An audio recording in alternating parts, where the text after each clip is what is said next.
As widely expected, Professor Njuguna Ndung'u was reappointed to the post of central bank governor last Friday, ending weeks of speculation over whether he would be retained or replaced.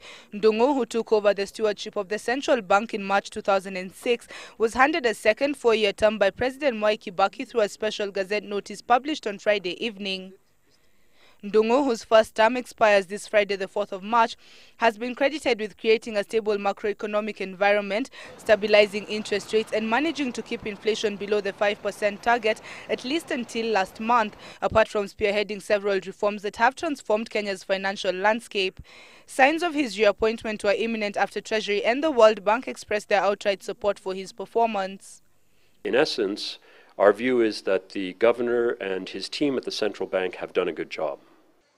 Under his tenure, Kenya has become a global example of novelty through the successful introduction of mobile money transfers, with Safaricom's M-Pesa money transfer service bagging several global awards for innovation and financial inclusion.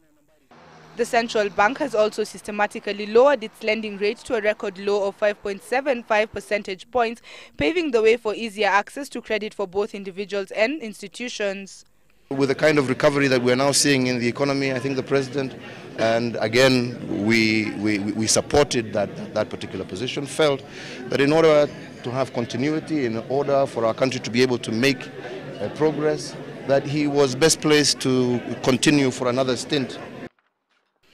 With the new term safely in hand, the filling of vacant positions on the 8-member board will give Professor Ndung'u the necessary backing he requires to embark on his second term, with the first priority being to rein in rising inflation and put further pressure on banks to lower their lending rates. We should have a new board before the end of the week. Wanjiru Gaidho, Citizen Business.